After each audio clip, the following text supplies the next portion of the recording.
అలాగే మన ఆర్టీఓ సార్లు చెప్పేది కూడా, రేట్ ఇన్స్పెక్టర్ గారు చెప్పేది కూడా వినండి. రహదారి సేఫ్టీ అనేది చాలా ముఖ్యం. ఇప్పుడు మహిళలు, రహదారి ఇవి చాలా ఇంపార్టెన్స్ ఇస్తుంది ఏ గవర్నమెంట్ అయినా సరే.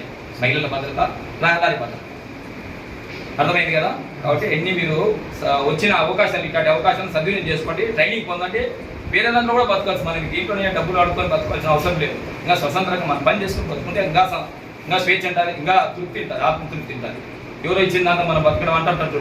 నువ్వు ఎవరితో ఆడుకొని తిని బతుకునేదానికంటే మనం స్వతంత్రంగా ఒక పని నేర్చుకొని మనం స్వతంత్రంగా వ్యాపారం చేసుకుని, చిన్న వ్యాపారాలైనా సరే మనం పోషించుకుంటే అది ఇంకా సంతోషం ఉంటుంది, ఆత్మతృప్తి ఇస్తుంది. అందరూ కూడా ట్రైనింగ్ అయ్యి మీరు మీ కాళ్ళ మీద నిలబడతారని ఆశిస్తూ సెలవు.